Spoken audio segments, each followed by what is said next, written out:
Hello बच्चों, आज हम पढ़ने वाले हैं सीबीएसई क्लास 10 का सेकंड चैप्टर पॉलिनोमियल। और इस पॉलिनोमियल चैप्टर को पढ़ाने से पहले, इसके एक्सरसाइज के क्वेश्चंस को कराने से पहले मैं कुछ इसके बेसिक्स आप लोगों को क्लियर कर देता हूं। जैसे लास्ट ईयर क्लास 9th में आपने पढ़ा होगा पॉलिनोमियल चैप्टर, इसमें डिपेंडिंग अपॉन द डिग्री आपने इसको अलग अलग क्लासिफाई किया। जैसे for example linear polynomial. Linear polynomial हम ऐसे पॉलिनोमियल को बोलते हैं जिसमें x का हाईएस्ट पावर क्या रहता है 1, उसको हम बोलते हैं लीनियर पॉलिनोमियल। जिसमें x का हाईएस्ट पावर 2 रहता है, ऐसे पॉलिनोमियल को हम बोलते हैं क्वाड्रेटिक पॉलिनोमियल।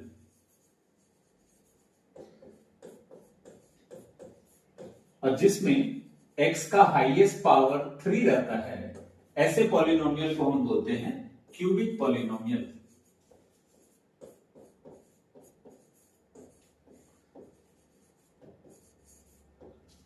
सीबीएसई में मोस्टली जो क्वेश्चंस आते हैं वो क्वाड्रेटिक पॉलिनोमियल के बेस पे आते हैं।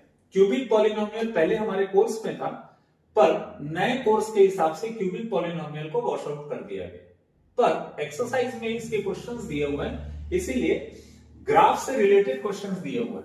तो मैं पहले आपको यह बता देता हूं कि ग्राफ इसका कैसा बनता है। जैसे लीनियर पॉलिनोमियल, नाम ही बता रहा है लीनियर। लीनियर किस वर्ड को मिला के बना हुआ है? लाइन। तो इस लीनियर पॉलिनोमियल का जो ग्राफ रहता है वो हमेशा कैसा आता है? एक स्ट्रेट लाइन। लीनियर पॉलिनोमियल का ग्राफ हमेशा कैसा बनता है? एक स्ट्रेट लाइन। जो लीनियर पॉलिनोमियल है उसमें जो ग्राफ है वो एक्स एक्सिस को सिर्फ एक जगह पे कट करता है। क्यों एक जगह पे कट करता है? क्योंकि इसका हाईएस्ट पावर कितना है? 1। तो इसीलिए ये एक्स एक्सिस को एक जगह पे कट करता है, क्योंकि इसके कितने आंसर्स आते हैं? सिर्फ एक आंसर आते हैं। सिमिलरली अगर हम क्वाड्रेटिक पॉलिनोमियल की बात करें तो क्वाड्रेटिक पॉलिनोमियल जो रहता है उसका ग्राफ कैसा बनता है? ऐसा कर्व शेप का बनता है। क्वाड्रेटिक पॉलिनोमियल का ग्राफ कैसा बनता है? कर्व शेप का बनता है।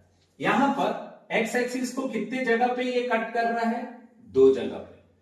क्यों? क्योंकि इसका हाईएस्ट पावर कितना है? 2।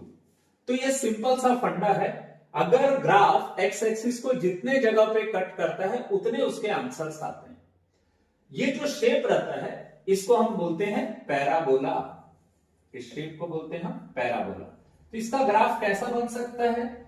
ये अपवर्ड भी फेस कर सकता है या डाउनवर्ड भी फेस कर सकता है। तो यहां पर भी आप देख रहे हैं ये ग्राफ को कितने जगह पे कट कर रहा है? एक्स एक्सिस को कितने जगह पे कट कर रहा है? 2 जगह पे, क्योंकि इसका हाईएस्ट पावर कितना है? 2।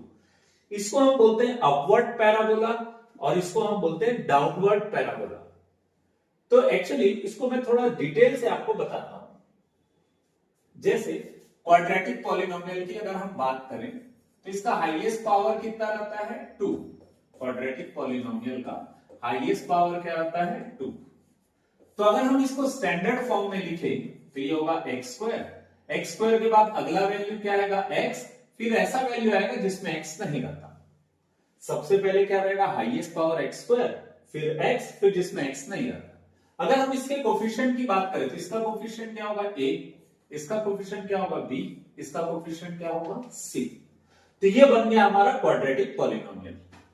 अब जो क्वाड्रेटिक पॉलिनोमियल है उसका ग्राफ कैसा रहता है? पैराबोला शेप का। तो अगर हम यहां पे पैराबोला बनाएं तो पैराबोला का शेप ऐसा होगा।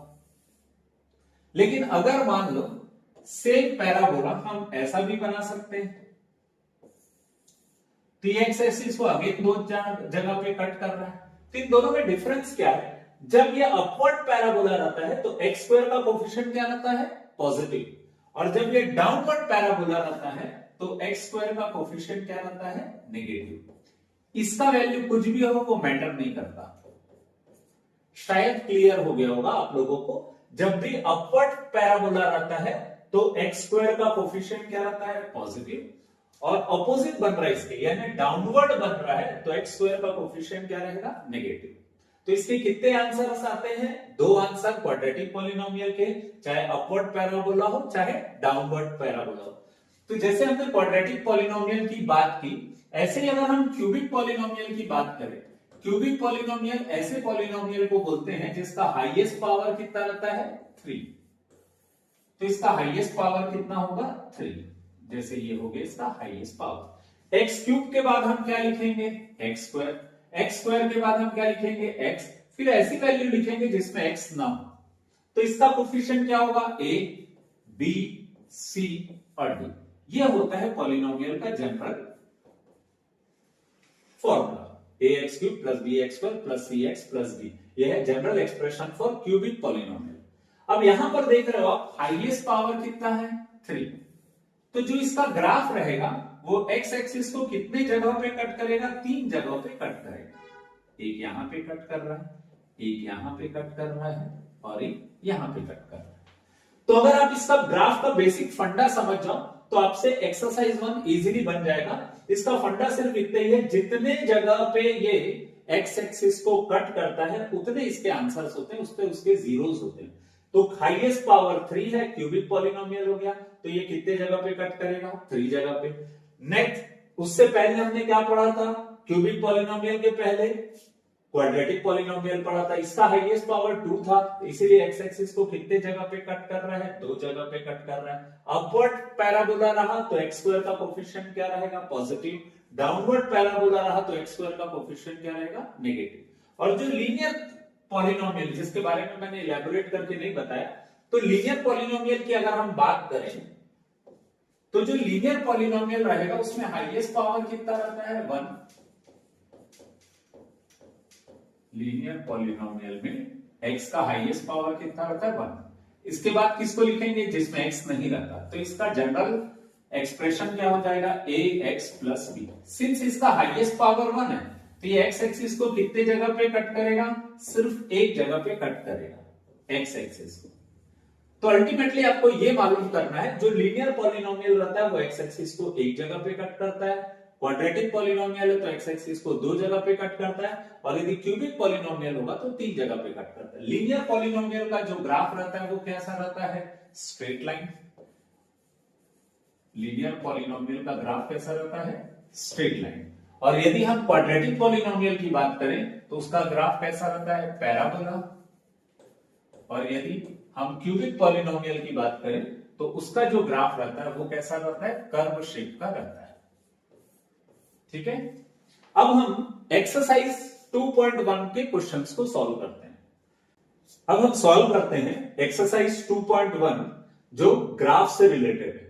इसका पहला क्वेश्चन है और ये आखिरी क्वेश्चन भी है, इसी के अंदर में आपको पास 6 क्वेश्चंस है। क्वेश्चन ये बोल रहा है the graph of y equal to px are given in the figure below. Graph दिया हुआ है पॉलिनोमियल का for some polynomial px, find the number of zeros of polynomial in each case.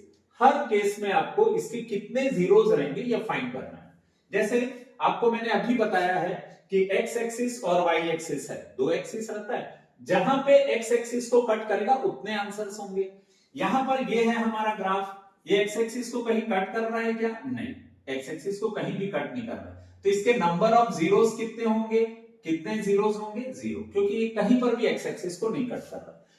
जितने बार x एक्सिस को cut करेगा उतने zeros होंगे, तो इसके जीरो कितने होंगे 0। अब यहां पर अगर हम इस ग्राफ को नोटिस करें तो ये ग्राफ x एक्सिस को कितनी जगह पे कट कर रहा है, एक जगह पे, तो इसके कितने जीरोस होंगे 1। सिमिलरली इस ग्राफ की अगर हम बात करें, ये x एक्सिस को कितने जगह पे कट कर रहा है, 3 जगह पे कट कर रहा है, तो इसके कितने नंबर ऑफ जीरोस होंगे 3। सिमिलरली अगर हम इसकी बात करें तो ये ग्राफ x एक्सिस को कितने जगह पे कट कर रहा है, 2 जगह पे, तो इसके कितने जीरोस होंगे 2। अब इस ग्राफ को अगर हम नोटिस करें तो ये x एक्सिस को कितने जगह पे कट कर रहा है, 4 जगह पे, तो इसके नंबर ऑफ जीरोस क्या होंगे 4। सिमिलरली अगर हम इसको भी नोटिस करें तो इसके ग्राफ x एक्सिस को कितनी जगहों पे कट कर रहे हैं, 3 जगहों पे, तो इसके नंबर ऑफ जीरोस क्या हो गए 3।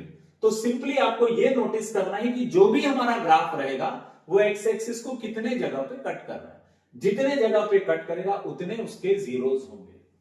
तो बच्चों ये क्वेश्चंस जो है वो एकदम सिंपल है, सिर्फ आपको ऑब्जर्व करना और उसका आंसर लाना है, और आप अगर थोड़ा सा प्रैक्टिस करेंगे तो हर क्वेश्चंस बन जाएंगे। इसके क्वेश्चन एमसीक्यूज में भी आते हैं। ठीक है।